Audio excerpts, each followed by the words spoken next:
एक बार माता पार्वती भगवान शिव शंकर के साथ पदयात्रा पर विश्व भ्रमण के लिए निकली। विश्व में अनेकों स्थान घूमने के बाद माता पार्वती थक गई और भगवान शिव से थोड़ी देर विश्राम करने को कहा। भगवान शिव ने विश्राम करने के लिए हामी भरी और दोनों एक पीपल के पेड़ के नीचे बैठ गए।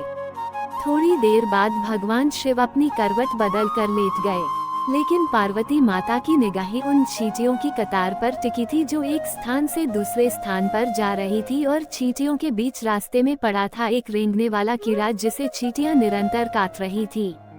कीड़ा अपनी रक्षा करने में असमर्थ था क्योंकि चींटियां अनेक थे। कीड़ा अत्यधिक पीड़ा में था, वो अपनी रक्षा करने के लिए छटपटा रहा था। पार्वती माता ये दृश्य देख दुखी होने लगी। माता कैसे न कैसे उस कीड़े की पीड़ा मिटाना चाहती थी, लेकिन खुद करने में असमर्थ थी। तो माता पार्वती ने कीड़े को इस समस्या से निजात दिलाने के लिए भगवान शिव से प्रार्थना की। भगवान शिव ने जब खड़े होकर उस कीड़े को देखा तो उन्होंने माता पार्वती को समझाया कि इस पर अपना ध्यान मत दो, ये किसी पीड़ा में नहीं अपितु अपने कर्मों का फल भोग रहा है।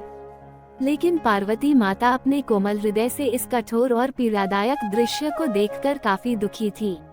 उन्होंने भगवान शिव से उस कीड़े की पीड़ा मिटाने के लिए लगातार प्रार्थना की, लेकिन भगवान शिव भी उन्हें यही समझाते रहे कि इस पर ध्यान केंद्रित मत करो, यह अवश्य ही अपने कर्मों का फल भोग रहा है।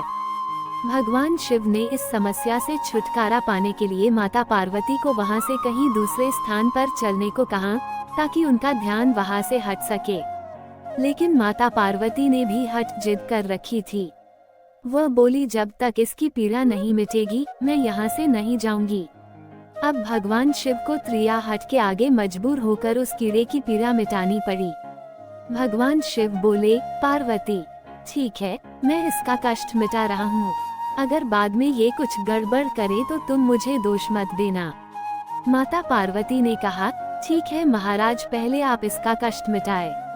फिर भगवान शिव ने अपनी शक्तियों से उस कीड़े को राजा, चींटियों को उसकी प्रजा और उनके लिए एक बहुत ही सुंदर नगरी बना दी, जिसमें राजा का आलीशान महल था। अब यहाँ से उस राजा की वास्तविकता शुरू होती है, जिस कारण उसे एक कीड़े के रूप में पीड़ा मिल रही थी। अब जब सब कुछ बनकर तैयार हो गया था, तब भगवान शिव ने राजा, जो पहले कीड़ा था, से कहा, भाई अब तू अपना राजपाट संभाल, हम चलते हैं। लेकिन राजा अपने व्यवहार से बड़ा ही घमंडी और एक चरित्रहीन व्यक्ति निकला। उसने माता पार्वती की सुंदरता पर मोहित होकर उनका हाथ पकड़ लिया और भगवान शिव का ये कहकर अपमान किया है कि तू एक योगी वन भटकने वाला एक साधारण सा ब्राह्मण, भला तेरे साथ यह सुंदर स्त्री कैसे रह सकती है? इसकी जगह तो मेरे महल में है, जिसे मैं अपनी रानी बनाऊंगा। इतनी सुंदर स्त्री एक राजा की रानी ही बन सकती है, ना कि एक साधारण से योगी की, जिसे ना अपने आज का पता है ना कल का।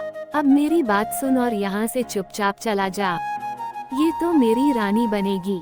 भगवान शिव ने राजा को बहुत समझाने की कोशिश की और बोले, यह मेरी पत्नी है, तू अपना राजपाट संभाल, तुझे हजारों रूपमती मिल जाएंगी। भगवान शिव ने उसे खूब समझाने की कोशिश की, लेकिन राजा अपनी जिद पर अड़िग रहा। तो भगवान शिव ने कहा, ठीक है राजा, तुम इसे अपनी रानी बना लो, मैं चलता हूँ।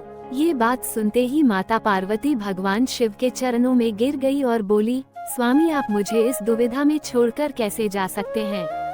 भगवान शिव बोले, पार्वती मैंने तुम्हें पहले ही कहा था कि मैं इसका कष्ट मिटा दूंगा, लेकिन बाद में अगर यह कुछ गड़बड़ करता है तो तुम मुझे दोष मत देना।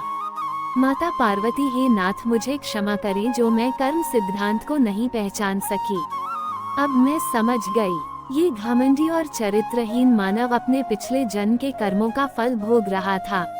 इस क्रूर मानव ने अवश्य ही अपने जीवन में अनंत पाप किए होंगे, जिसका दंड इसे इस कीड़े के रूप में भुगतना पड़ रहा है। भगवान शिव प्रसन्न हुए कि चाहे पार्वती ने जिद करके ही इसका कष्ट मिटाना चाहा, परंतु अब वो कर्म सिद्धांत को समझ चुकी थी। फिर भगवान शिव ने अपनी शक्तियों से परिस्थितियां पहले जैसी कर दी। राजा को वही कीड़ा और प्रजा को वही चींटियां बनाकर उसके कर्म सिद्धांत को उसके हाल पर छोड़ दिया। अब माता पार्वती भी राजी भगवान शिव के साथ अपना भ्रमण पुनः प्रारंभ करने के लिए चल पड़ी। उम्मीद है कि आपको जानकारी पसंद आई होगी। वीडियो अच्छी लगी तो वीडियो को लाइक करें और चैनल पर पहली बार आते हैं तो सब्सक्राइब करना ना भूले। धन्यवाद।